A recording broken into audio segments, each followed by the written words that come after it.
What's up guys, I'm Glenn, and today we're going to be taking a look at how to use an aftermarket TCU kit, which is one of the easiest ways to keep using your old AEG box mag on your HPA converted airsoft gun, on today's episode of What the Tech.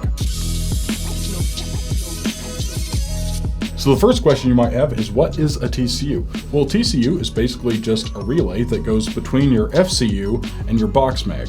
This way, you can continue to use a separate battery from the one that your engine's using to power your box mag, but you can still get the signal from your FCU.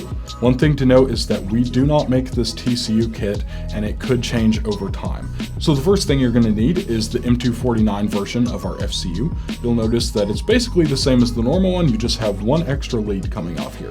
So you have the one for your battery, and then you'll have an extra one here, which is actually your signal wire for the TCU.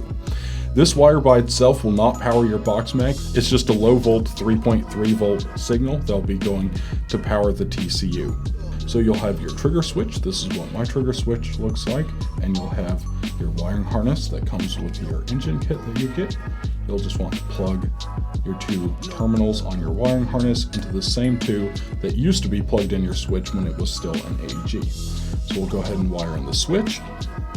Next, we'll take the FCU and plug it into the FCU side of the wiring harness into the 5-pin connector there. The next thing that we'll do is take our engine and just plug it in to the engine side right there with the 2-pin. So this TCU has two plugs on this end. One end's for the battery and one end is for the signal wire.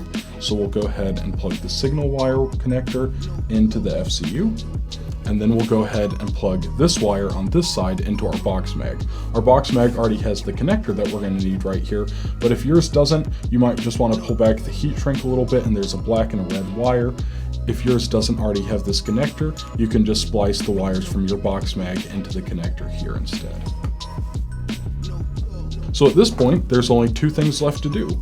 We can go ahead and grab the battery for the engine and plug that in.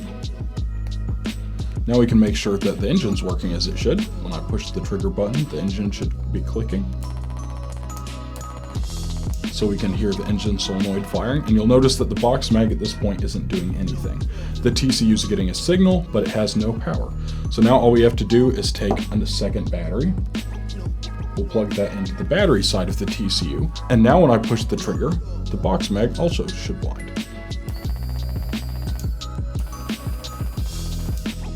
So one of the great things about this setup is you don't need any external controls for your box mag at all. If I pull the trigger, it's also going to wind the box mag, which is super nice. Another good thing about it is I have a second battery for my box mag, so I'll be using that one throughout the day, and I'm not going to worry about running the one down on my engine since the box mag is going to be pulling a lot more power. So that's also super nice. If you found this video useful, be sure to go check out the channel. There's some other installs and some other awesome content over there that you might love. And while you're there, maybe drop us a follow. Thanks for watching, guys, and we'll see you out in the field.